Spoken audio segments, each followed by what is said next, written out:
Just to sort of to start, I mean, I'm assuming everyone here is broadly familiar with Borgen, and we will be showing a few clips, so I won't insult you by explaining the series. You wouldn't be here otherwise, I'm assuming.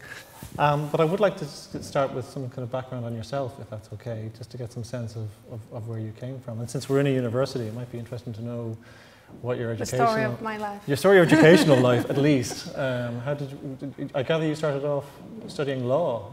Yes, how did you get from there? Well, I've been making television for almost 30 years now, so it's kind of a long story. I try to make it short. I studied law. It was too boring for me, so 2 years I took, and then I came into an apprentice education in DR, which is the equivalent of RTE, it's called. Yeah, your RTE. And and I became assistant producer in DR. And from then on, it was 2 years, very luxurious education.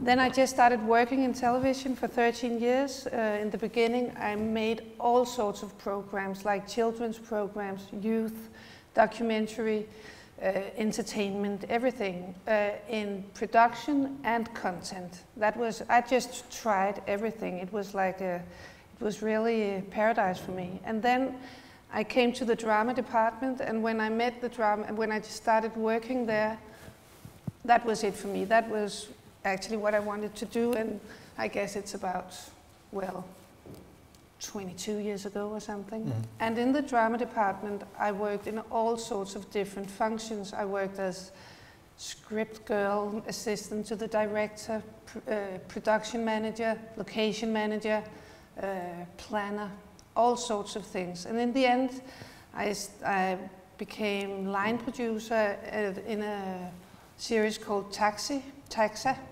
about a family-driven cab firm. It was very popular in the end of the 90s in Denmark. And then I actually wanted to become a producer because now I was ready. I was like in the middle of my 30s.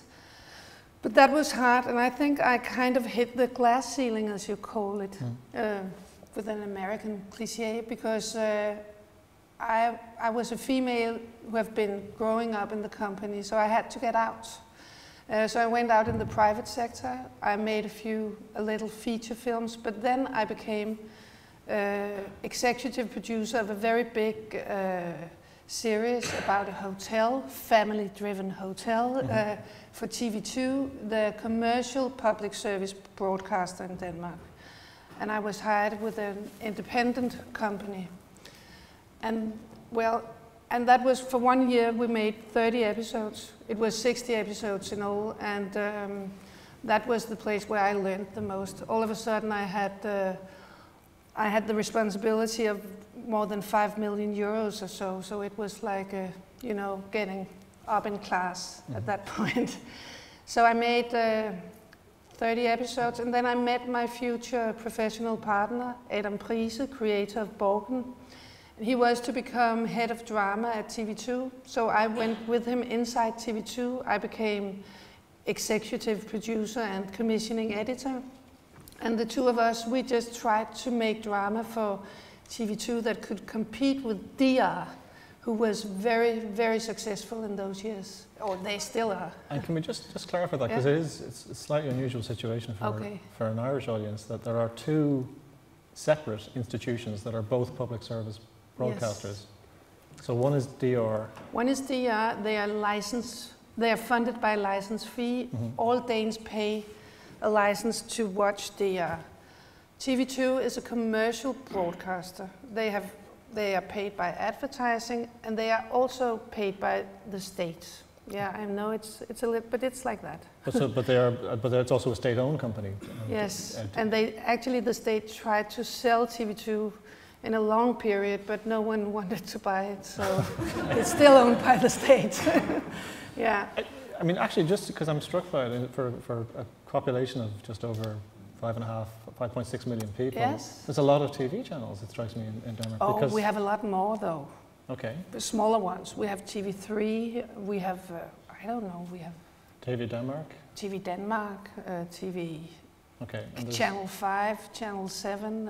And somehow there's space for all these in the market. But they're very small ones. Actually, TV3, with strictly commercial, is the third largest television station in broadcaster in Denmark. And DR is losing audience to the commercial ones. But does DR does it sell advertising? Is it? No advertising in DR whatsoever. So it's purely license fee funded? Purely license fee. And we have 5 channels in DR. DR1, the big one, and then 4 others. Okay. Culture, youth, children, news. Okay. Yeah. Okay. Anyway, sorry, I interrupted your flow of No, I just wanted to get my own head, get that clear in my own head. Maybe it was too detailed. No, even though, anyway, I met Adam. We spent 3 years in TV2 trying to compete with DR, with not with a lot of success, but we had a lot of fun. We, for instance, we invested in Danish feature films because both TV2 and DR invest in feature films. They have to. They hate it, but they have to. But being the Santa Claus, giving the money to the film industry is very funny. So that was a good job. And then we made some successful Christmas calendars. I don't know if you have that tradition in Ireland, but it's a series every December. We have these half-hour drama from the 1st of December to the 24th. Every day? Every day, every night at 8 o'clock for half an hour. It's for children and parents. And it's called the Christmas calendar. And we made 3 actually quite successful ones. Jesus and Josephine about Christianity. Christmas in Valhalla about the Nordic mythology. And Mikkel and Guldkortet about money. And it's always related to Christmas in some way. Okay, so these are, we have the Advent calendar. Is that do you know that notion? They're literally calendars. On Sunday? No, they're, how can I explain an Advent calendar? No. Is it just a Catholic thing? I don't know. But they're just little calendars where you open a new page every day and there's a little picture. That's what we call it Christmas calendar. Yeah, okay. But now we just make it for television. Okay, yeah. Okay. And this is for family viewing rather than... It's for family viewing. Okay. Anyway, then Adam stopped as head of drama. He wanted to become writer again. I became head of drama in TV2, and together, because now we really wanted to make a series that could do something for TV2. So we made an appeal, a cop series about police woman, single mother. Adam was the creator, and I was in TV2. And it was, her problem was, balancing private life and professional life. There's a theme that we'll come back to, I think. We will come back to in Borgen. It's the theme of Adam Prise, the theme in his own life, for sure. And so it was actually quite a success. So when it was done, I went back to DR and became a producer in 2007. And now Adam Prise and I, we wanted to make a Sunday night drama, because in Denmark, Sunday night at 8 in DR, it's the big drama slot. So that's where we spend most money and where they have the most success. And now we felt we were ready to try to go into that slot. So that's where Borgen began. That was in May 2007. And I mean, again, just to clarify, because we were saying this beforehand, that is the drama slot in a way, because yes. Other than that, I mean, there may be a perception that actually, sometimes TV2, they have Monday at 8, and in the past, in the 90s, they had some big hits actually, Monday night at 8. But they don't, it's not a regular slot, Okay. Sunday night at 8 in DR, it's been for like 15 years or so, 20 maybe. So when we are watching The Killing or watching Borgen or watching The Bridge, we are actually watching the bulk of kind of Danish adult, if you like, drama output. Yeah, that's it. Okay. That's what we have now. Almost. Okay, so we make, in DR, they make 20 episodes a year. That's it. Okay. Can you talk about the culture of drama production at DR, and I suppose I'm thinking about, you know, how tightly. Didn't you want to show? You didn't want to show that? No. Well, actually, maybe this is the point to do it. Actually, yeah. In fact, Debbie, could we do the first clip? We'll take a clip from, again, this will be familiar to most of you, but just as the introduction. Do you want to say a little bit about it before we? No, I just want you to get into that Borgen mood. It's just 3 minutes from episode 1, just so you remember what it's all about.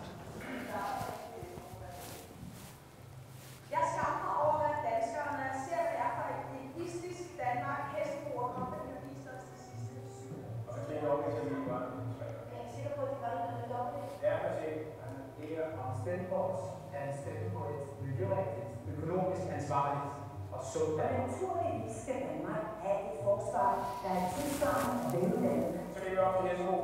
Vi tror også på, at enkeltes frihed, initiativ og handlemulighed er en vigtig drivkraft for en masse indbyder. Stadigvæk passe godt på vores ældre, selvom vi også skal tage hånd om kriminelle elever og flygtninge, der rejser 6 kilometer herop. Jeg synes, at vi giver en ny overblik af de 300 år. Den næste sidste i rækken er den nye kommunal. Roddy, tak. Ja, vi er blevet meget professionelle af os, der står der. Vi ved, at vi bliver spurgt om på forhånd, fordi vi afsætter journalisterne. Vi får meningsmålinger, der er søger om det er en forberedt til og jeg vil gøre det, fordi det er så vigtigt at ramme rigtigt. Lige nu står vi spildoktor ude på Lisen og Gårdser sig over, at jeg kommer sin tale. Han er også meget ked af, at jeg har taget den tøjde på, som vi har aftalt. Sagen er, at hvis jeg ikke kaster for øjeblikket, så er det ikke.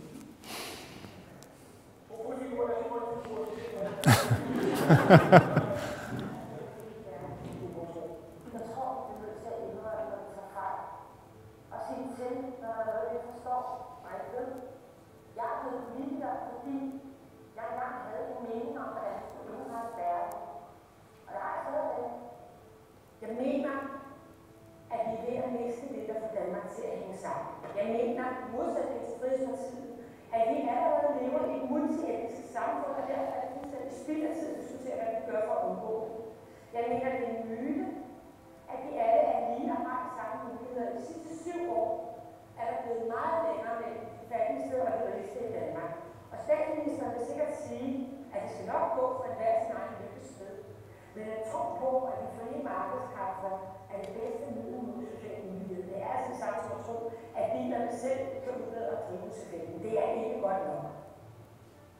Hvis vi skal skabe et nyt Danmark sammen, så bliver vi nødt til at opfinde en ny måde at tale på, og en ny måde at føre politik på. Det kan godt være, at ord som socialisme og liberalisme, solidaritet er ord, der beskriver verden i går og verden i morgen. En moderne verden er mangfoldig, og det må vores demokrati også være.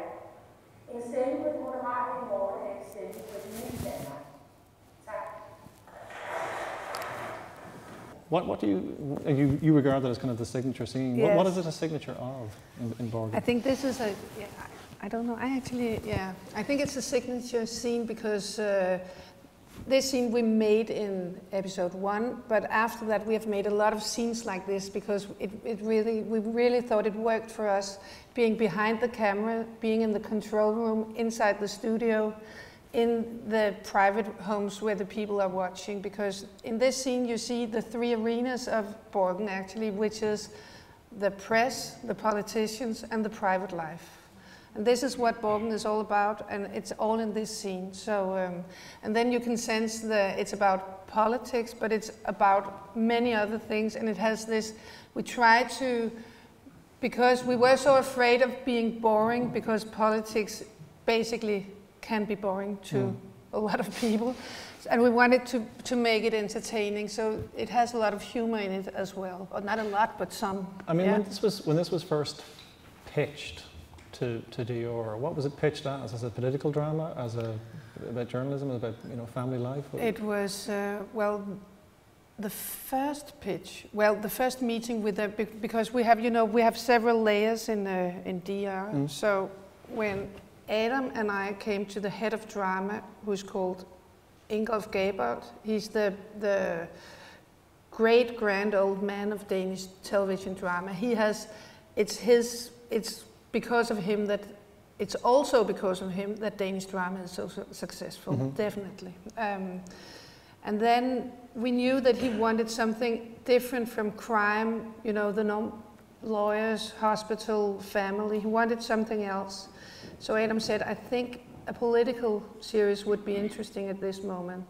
So we asked him, what would you say for a strictly political? Yeah, it was strictly political, we thought in the beginning.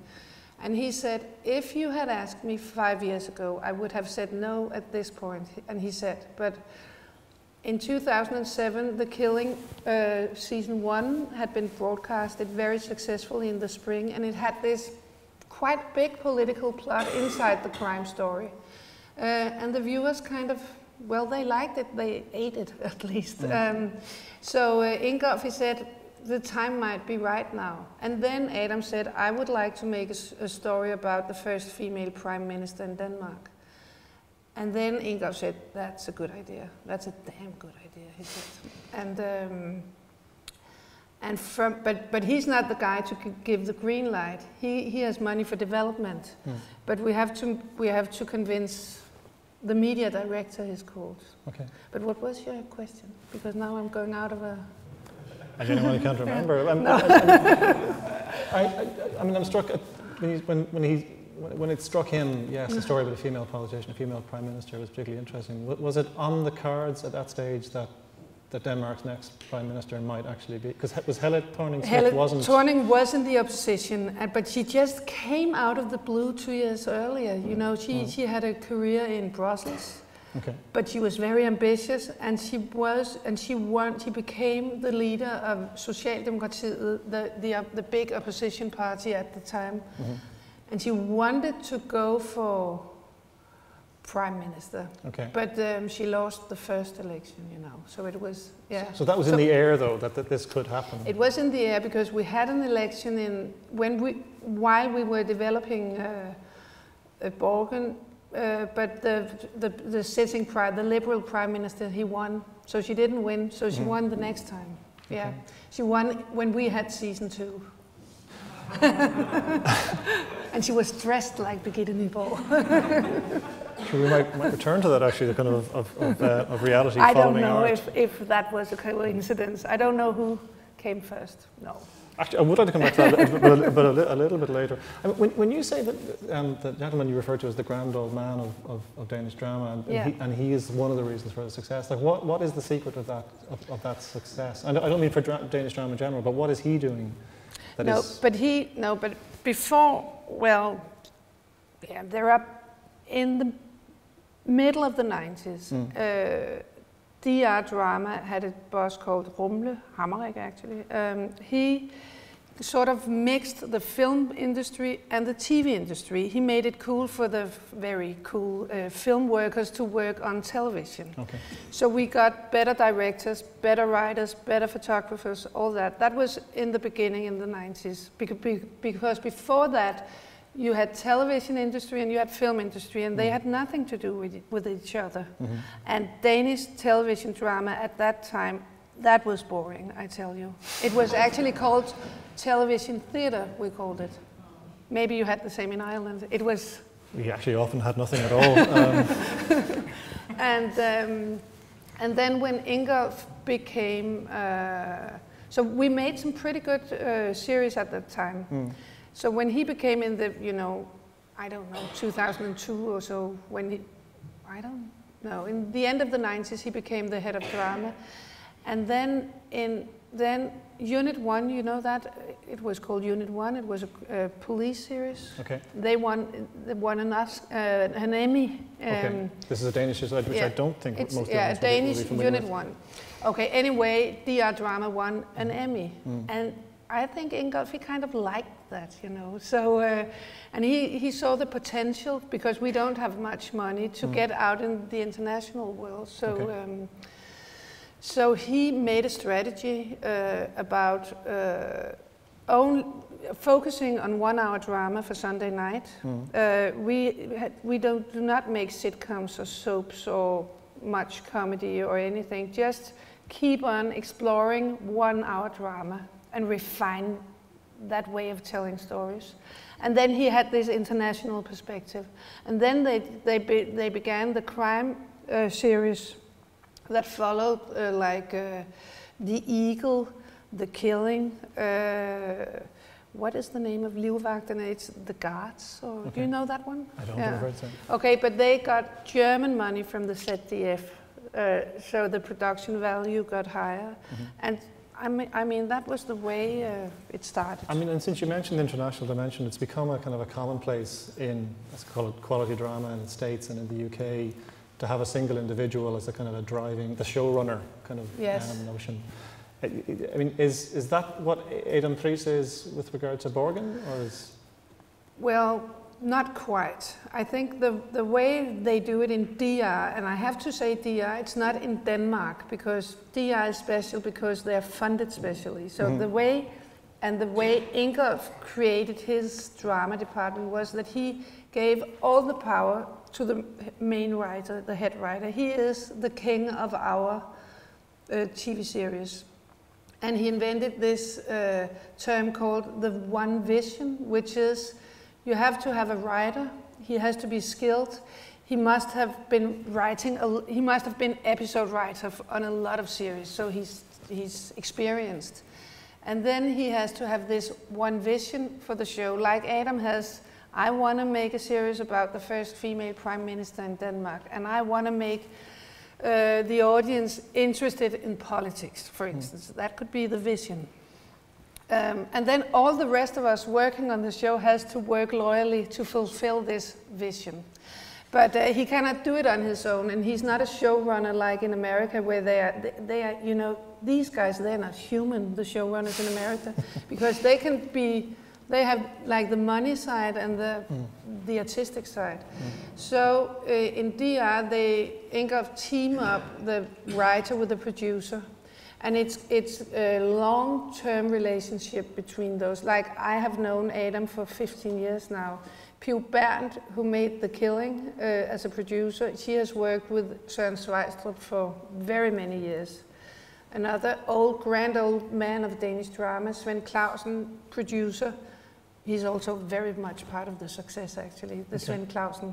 But he has worked for years with his writers. So it's this long-term relationship between those two functions. Together, you could call them a showrunner couple, well, the Danish way. So it's two showrunners. The two of them. Yeah, they're one showrunner and two persons. So yeah. And there's another phrase that's associated with Ingo, this notion of the double story. Yes, that I think worth exploring. Yes. Then, in order to get an idea green-lighted, or even get it into development in DR and in the drama department, it has to have a double story. That's also an expression Ingolf invented, and it means that you have to have basically a good story with a start, a middle, and an end. It could be any genre whatsoever, crime, family, hospital, whatsoever. But on top of this, you have to have a layer of an educational layer, you could actually say, or ethical layer, something that makes you wiser, something about society, about ethic questions, something that that when the episode is over, you can sit, drink your coffee, and talk about these things. Whether you agree or you don't agree, it doesn't matter. But just so, I mean, Borgen, for instance, it has the double story. That was so easy to pitch in DR, because we want to show the audience something about how the political system works, functions. So the double story is getting wiser on the society you live in some way. So it's a really sort of public service sense of drama. It as is opposed the to just public drama. service layer. That's what it is. Okay. Yeah. So when you pitch your story in DR, you have to know what your public service layer is, because that's how you win them. Okay. Yeah. Okay. We see in this opening sequence Birgit Nyborg making a pitch which will essentially win her the election, even though she's not the largest party at the end of it. And in it, it strikes me that what wins over the audience is the kind of the immediate empathy they have with this very human kind of real figure. And this, I want to talk briefly, if you don't mind, about the kind of the gender politics of Borgen, because on the one level, as you put it there, the show was commissioned because this is an interesting idea, the first female prime minister. And yet, when I watch the show, it strikes me that the characters in the show, the other characters, maybe don't make as much actually of her gender.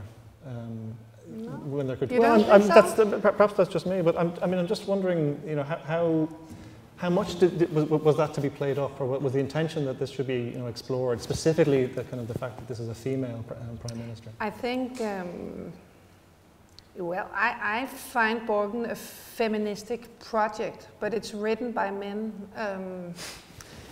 But Adam and the two co-creators, they are Jeppe Gervig Gram and Tobias Lindholm. They have a very strong female side to them, all of them. Okay.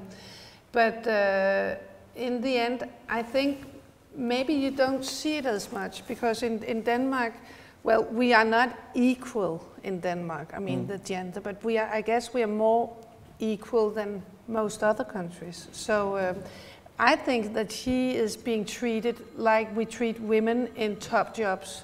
In Denmark, the press talk about she looks fat. I mean, would you have that, this guy saying, zoom out on her dress, we want to see the whole body, and they ask her about her kids, and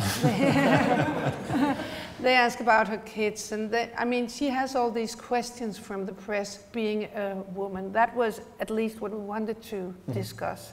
And the debate, because Borgen made a lot of debate in Denmark, at least, well, all over, but in Denmark the debate was also about gender politics. Okay. But it was not the main issue, because she should be a skilled politician. Sure. That was the ambition. But she had to learn to be prime minister. In part, I'm probably harking back to debates back in the 1980s about Margaret Thatcher in the UK, and the argument there was that she essentially had to become very masculine to succeed in that environment. Yes. It strikes me that Birgit doesn't have to do that in quite the same way. No, but I actually think that she is very empathetic in the beginning, isn't she? But she loses some of it along the way, doesn't she? Because she becomes ambitious, and power that just does something to you, doesn't it? Yeah. But is there a view? Because there's a shot which I think is another kind of signature shot where, as the series progresses, where we keep seeing Birgit walking down the corridors of power, advancing towards the camera, and she's flanked on both sides by men. Yeah. And the suits are often kind of quasi-masculine. Is there a sort of an attempt to suggest that this is a masculine world that she's entered, or? I think that director, he might have thought that. I know what shot you. I think it's a bit American, isn't it? Yeah, she walks like. It's striding purposefully. I think, I know what you mean. No, I think it's a direct. It's not in the script in that way, but she is supposed to be a woman making her way in a man's world. That's part of it. And even though she want to have 50% of female ministers in her government, but yeah. I mean, there's no particular reason why this should be the case, but I did also notice in looking over the directors who have worked on the show over the series that it's approximately 50-50, well, 40-60 female men. Yeah. Is that a coincidence, or is that? I'm the one that hired the directors. Actually, it really does make a difference. I actually try to balance men and women, not because if you have had two men as directors, and then I think Sisse and Sisse Babette Knudsen, Birgitte Hjort Sørensen, they would like a female director just to have a change. So it's just always good to change it, because they come with different skills. Okay. Yeah, so it's not intentional in that way. I go for good skilled directors more than what gender they have. Okay. I think we might take the second clip, Debbie, if you don't mind, at this stage. I just want to talk a little bit about, I suppose, the practicalities of filming and the practicalities of location shooting. What is possible?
This was our little action sequence in the whole of Borgen.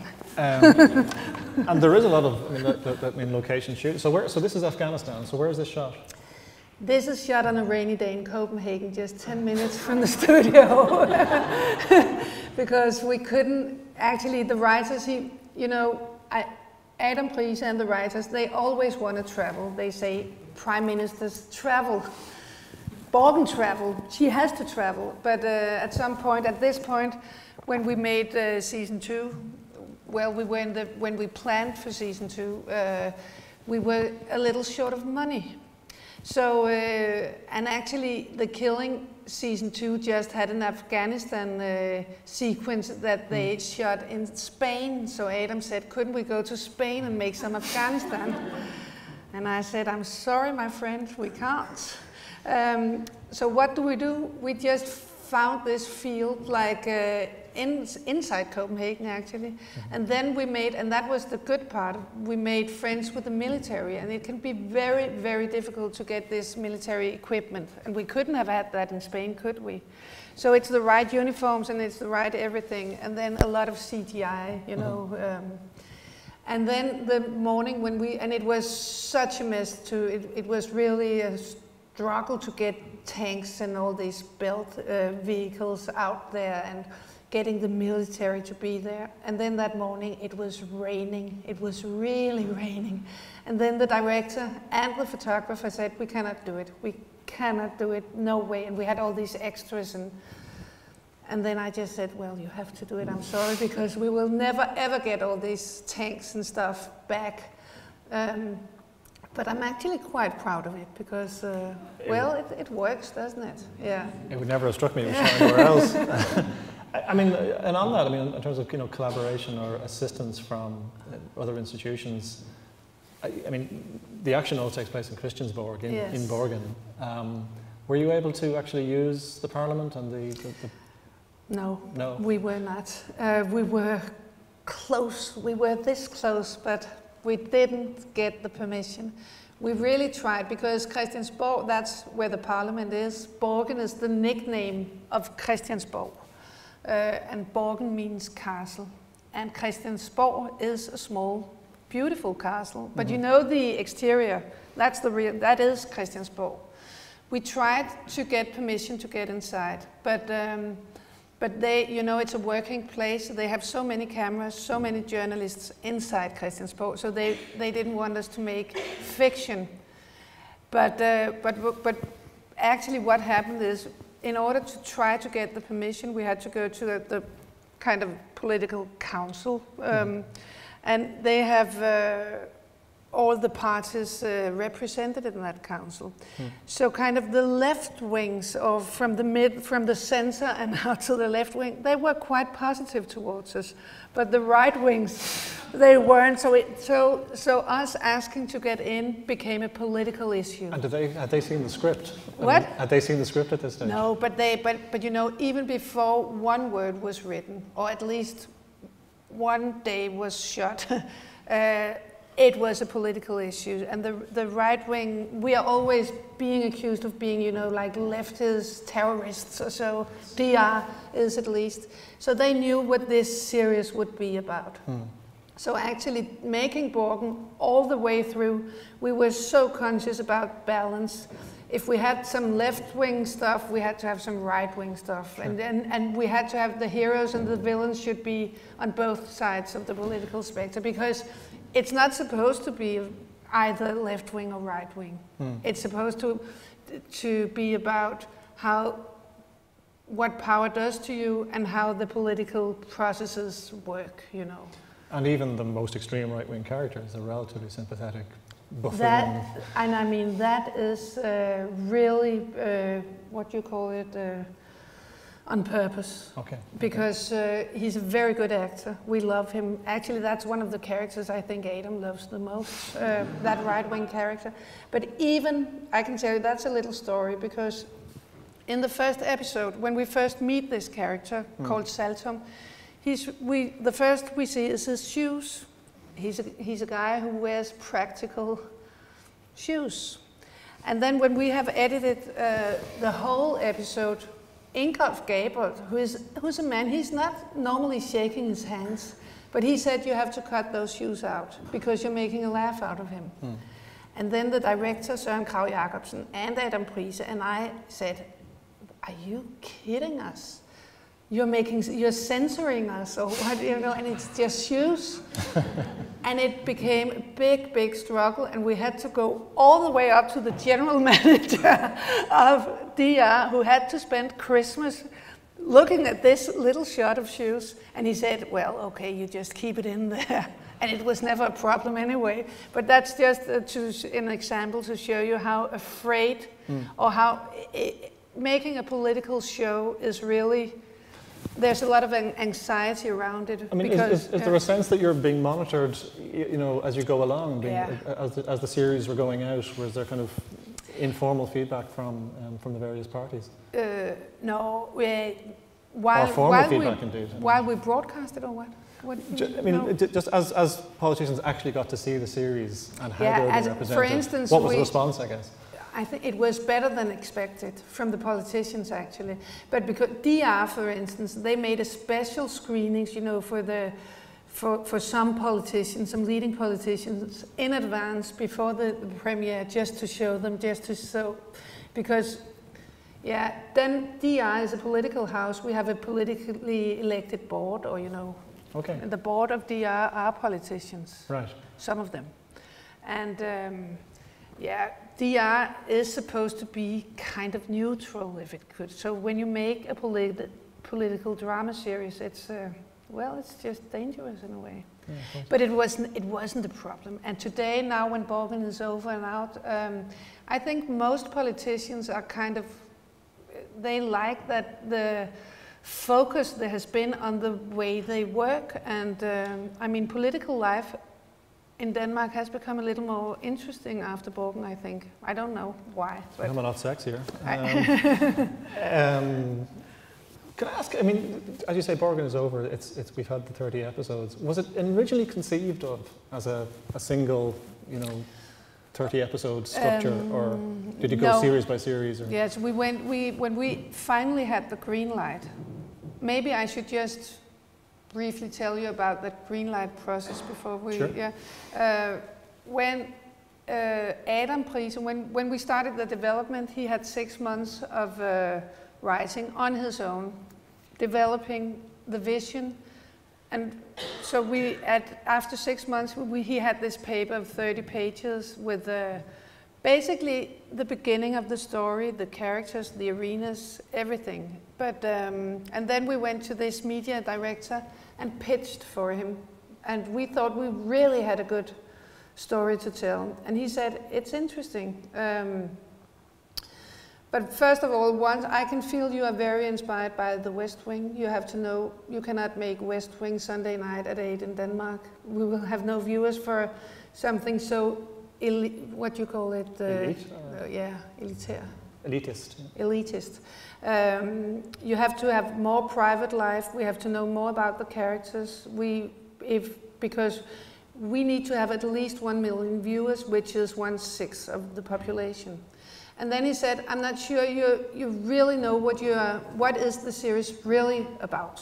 That was what he said, and we said, we just told you, we've been pitching for an hour.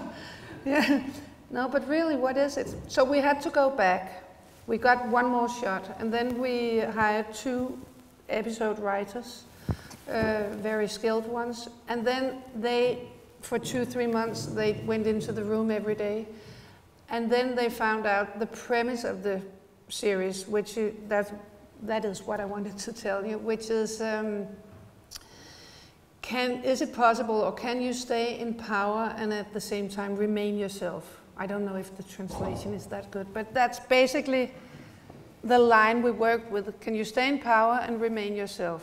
And all stories, all characters, everything we have to benchmark to this, or hold up to this line. So then we went back to the media director and told him that, and then he said, okay. So that's when, so it was like 11 months of development, but then you get 90% of your budget. Okay. That's the good part. So you might work for the green light, but then So And when you were given that initial green yes, light, was that we had then for the one green light series or for 20 episodes. So for the first 2 series? Yes. Okay. For the first 2 series, and we knew beforehand that Birgitte Nyborg would be divorced in episode 10. Now she had learned to become a prime minister, but she had her private life was so shitty. And in the end of season 2, we knew she would call for election. That was kind of the plan. But then it became a success. Mm-hmm. That was the good part. And then they wanted more. And they wanted a 3rd season, and I tried to convince them to give us 6 more months so we could develop. But they said we had 14 months from the end of season 2 till we started season 3. Okay. Which is not very much, in Denmark at least. Mm. In the United States it would be so much time, but in Denmark. But anyway, Adam felt that he had told the stories from the office of the Prime Minister, so he kind of took all the balls in the air, what you say, and said, what if she did not win the election? What if she's out of politics when we meet her? What if, what if? Yeah. And she is, then Adam said, she is still a political animal, she must be, and it's a show about politics.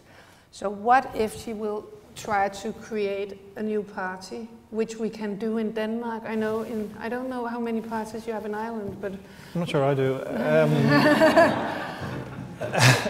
We have new parties, but they tend to be They tend to be short-lived. So it's like us. Anyway, we have recently had a new party, and it was such a drama building. There's made a very, very good documentary about building the real new party. Mm. And so Adam was very inspired by that event. So we decided to talk about politics, but from a different angles, not from the office of the Prime Minister, but from the grassroots, you could say. I mean, we could take that last clip, actually. That illustrates that. I think I'll do it. Yeah, maybe.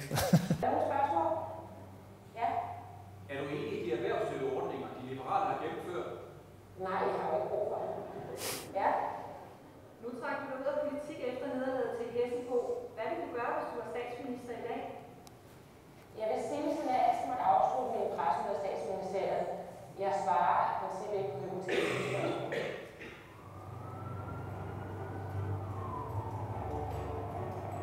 This is the real Hong Kong. Ja.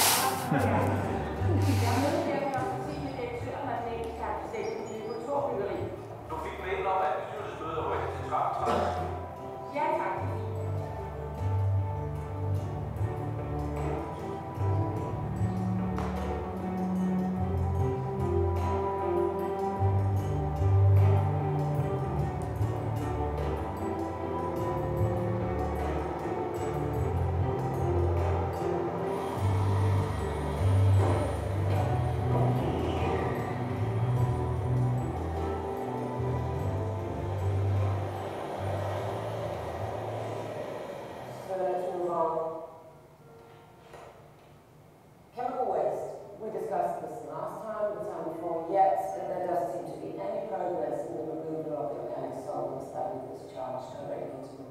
We did look into it. The local government approved the facility, including sewers and disposal of waste. Let me just remind you that we're in the 21st century. Ethical standards actually mean something between consumers and companies, especially when you're running a pharmaceutical company. I expect us to try and find a solution. Jeremy, could you give us an update on the new building, please? We are a little pressed for time because the contractor ordered a less glossy tile for the west facade, so we have to wait for the issue of the correct tile. And how long is that going to take? Well, I think it's only a matter of a couple of weeks or so, but it's important we wait. But Jeremy, we're about to launch a new series of programs. Spending is not an option. No, I understand. Neither are all tiles. I'm sure you will. Okay, let's move on. We need to run through the agenda for the board meeting.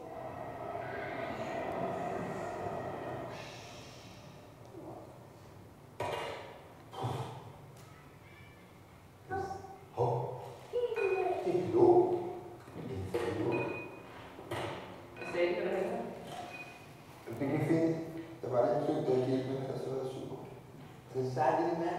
Har du prøvet? Ja, i 2 timer. Vil du godt lide det? Nå. Jeg kommer og henter om 5-tiden på fredag. Er det fint for dig? Gider du ikke godt huske at pakke hundebabsen med næste gang? Han savnede ret meget over mig. Jo, det er en kat. Okay. Det er en kat, som plejer at sige overgør. Jeg kunne ikke følge her musikken, så jeg var firma, men jeg tænker på problemer, så kan du Hej, Hej Kasper. Godt at se dig. Nå, noget. Bliver du spiser? Nej, jeg skal afsted. Det er der til livet. Nå, tusind tak. Farvel, lille mand. Vi ses. Vi ses. Hej.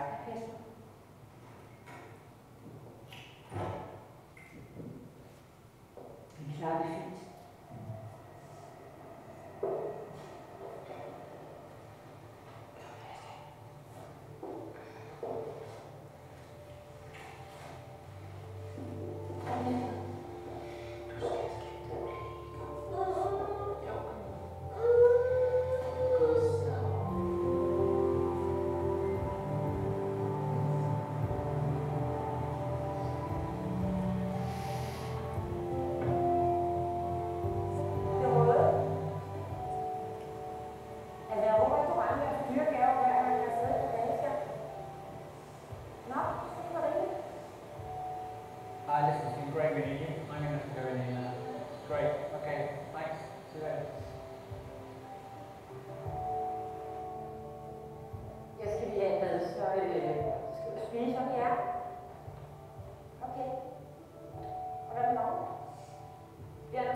So sorry.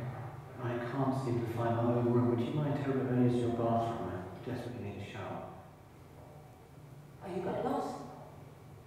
Yeah, you're much better than mine. Well, I used to be someone, really.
I think it's nice that you couldn't get to Spain for Series 2, but you got Hong Kong for Series 3. We had 2 days in Hong Kong and we wanted everything out of it. You clearly used it very effectively.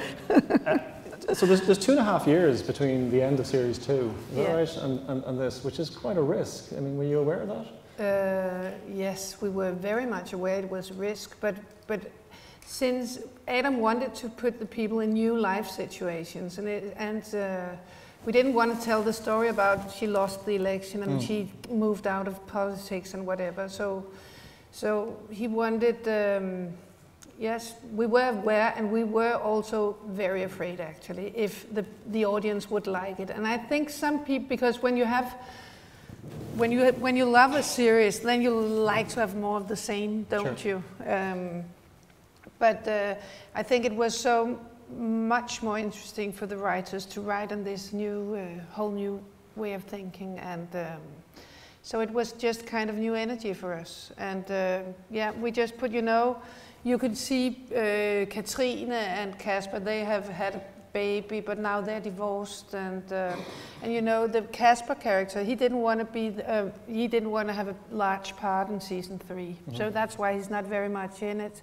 And then we could take the news editor up and give him a bigger part. Okay. Yeah, the old one with the young boss and that. Absolutely. Yeah.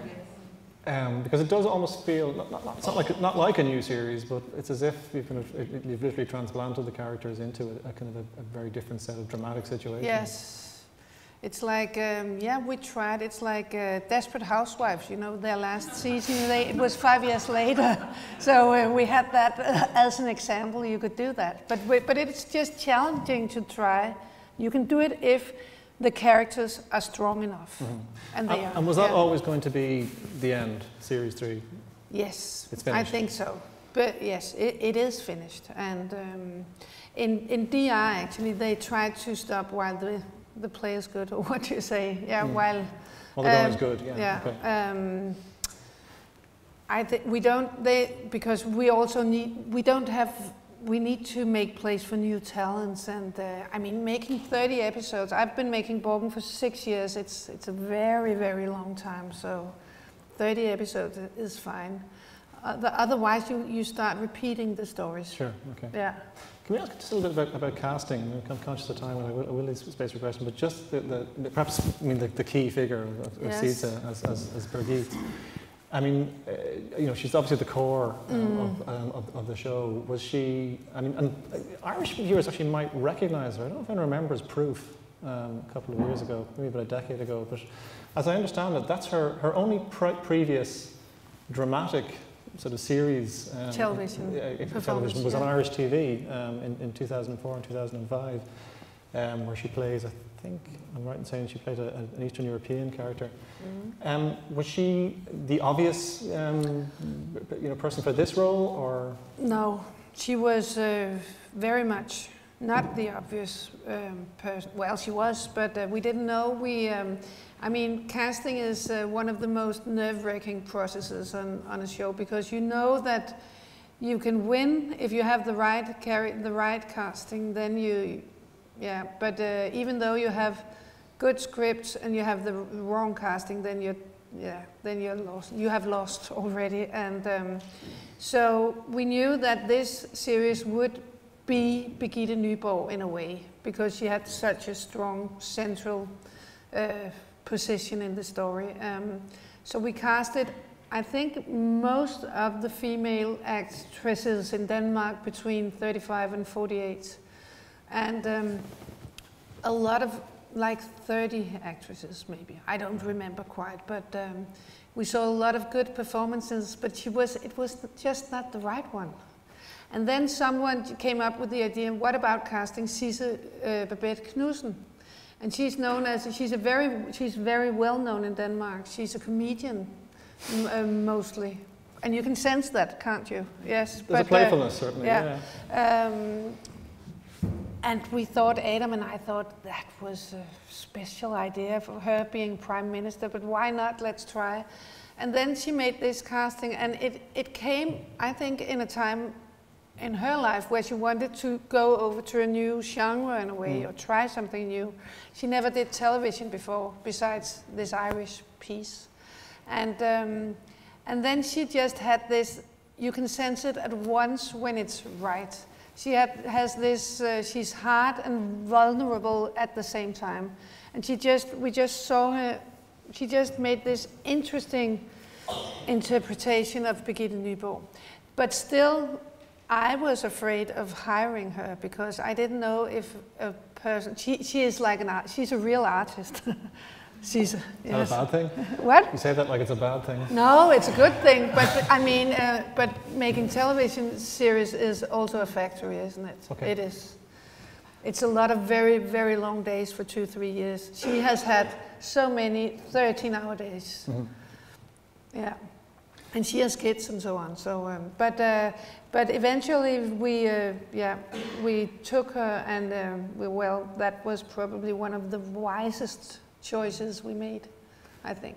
And was she the start of the casting? Did everything sort of fall from her, if you like? Once you got her in place, then you could figure out what the other roles were?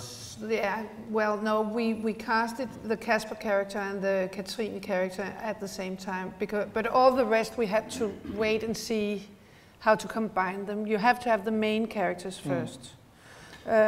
We didn't go look. We were not looking after Philip, for instance, before we had Caesar, sure. the husband of the Prime Minister.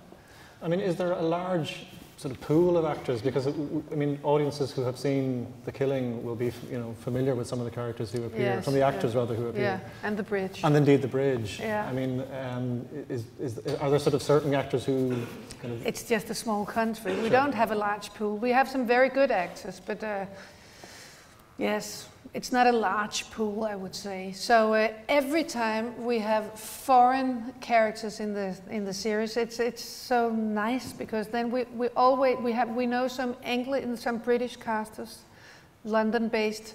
So all the foreigners in Borgen are British. Even if we want a Russian terrorist or we want an African leader or whatever, it's always the Brits. And they have a slightly different way of being actors, so it's always interesting to work with them. How is it different? I think they're very disciplined, okay. Very good at knowing the texts okay. beforehand. Okay. And I like what you're hinting at about the Danish. Okay, I'm conscious of time, so I'll just ask if I can just I guess one or two kind of last questions. It's about the international dimension of Borgen. I mean, Killing had been a success, obviously, internationally before Borgen was screened. I mean, how much of it was a surprise that that Borgen also took off, and what implications did it have? I suppose, particularly when you got into the later series, did the knowledge that you were making a show that was being screened in, I think at this stage, over 70 countries. Yeah, right now it is. Did that change things for what for the content? No, not really. Well, in the beginning, I actually tried to get some German. Well, I actually told my boss Ingolf that I would like to go and get some German money, because I wanted as much money as The Killing had. But then he just said, "Camilla, it's about Danish coalition politics. Forget it. It will never ever travel." So we only had money from the Scandinavian countries, as we always have in a way. We share, But he was wrong. But I think we could not have had money, German money at that time, for a Danish political series anyway. But then, so it came as a surprise to us that it went out in the big world, and. We actually got an award, the Prix Italia, the weekend before we had episode 1. So, and we thought, well, wow. You won this before it was screened? Yes. Okay. I don't know if there was, I know it sounds strange, but we did. So you sent them the series, they looked and said, this is fantastic, okay. I don't know if there's something mysterious about it, but that's true. Anyway, that's true. We won the Prix Italia, and then we began to think, okay, maybe it's interesting. So, so the first 20 episodes, we didn't even think about the outer world. But season 3, we have this English character, but he's not in the. I don't know. Did we think about the British-speaking countries? Maybe we did a little. But what we actually thought of was, if Birgitte Nyborg was not to have her own husband, she divorced from, if she should find a new love, it would be difficult for a prime minister to find, a former prime minister to find it in Denmark. It would be easier to find it outside Denmark. So it was actually a natural story. Okay. And Caesar likes to play in English. She's very good in English. So, she's excellent, yeah. better than me. I mean, there's been talk about a US remake of Borgen, which is stuck in some legal. But how do you feel about the idea of your baby, if you like, being transplanted into a very different cultural context? Actually, well, we are still talking about a remake, or the Americans are, but I don't know when it will ever come. But I have actually read one script that is not going to be made, but it was actually quite good. I couldn't see it at all, how they would turn Borgen into an American context, but they are so skilled, so they can. I read one already, and it was very good. Not good enough, obviously, but to me it was good. And what will your next project be? I'll stop there at that point. Hopefully I will make another series with the Adam. Okay. Yes. Okay, well, thank you.